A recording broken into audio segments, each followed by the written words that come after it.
உங்க பையனை கொன்னாங்க, பதிலுக்கு நீங்க கொல்ல போனீங்க.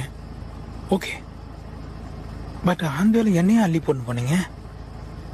இல்ல, நீ ரொம்ப நாளா இரிட்டேட் பண்ணிட்டு இருந்த. உன்னை ஒரு நாள் முடிச்சிடலான்னு முடிவு பண்ணியிருந்த. இன்னைக்கு கடவுளா பார்த்து உன்னை எதிர்த்து கொண்டு வந்து நிறுத்தினா. அப்போ கூட உன்னை விட்டுடலாம் தான் நினைச்சேன். ஆனா பாரதியார் சொன்னார்னு ஒண்ணு சொன்னைய, அதுக்கப்புறம் உன்னை விடவே கூடாதுன்னு முடிவு பண்ணி அவனை போட்டு பழிய உண்மையில போட்டேன். பழிய தூக்கி ஏன் மேல போடுவியா? நான் இப்பவே போலீஸ் போவேன். கையில இவ்வளவு பிளட்டோட போலீஸ் ஸ்டேஷன் போனா முதல்ல உன்னைதான் பிடிப்பாங்க. கை கழுவிட்டு போறேன்.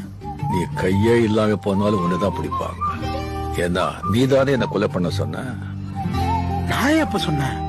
பட் நான் அப்படிதான் சொல்லுவேன்.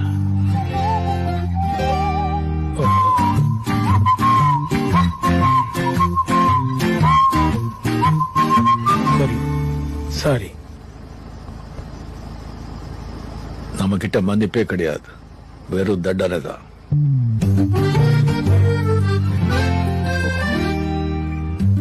ஒன்னு கூட மறக்கல. நான் மறந்துட்டேன்.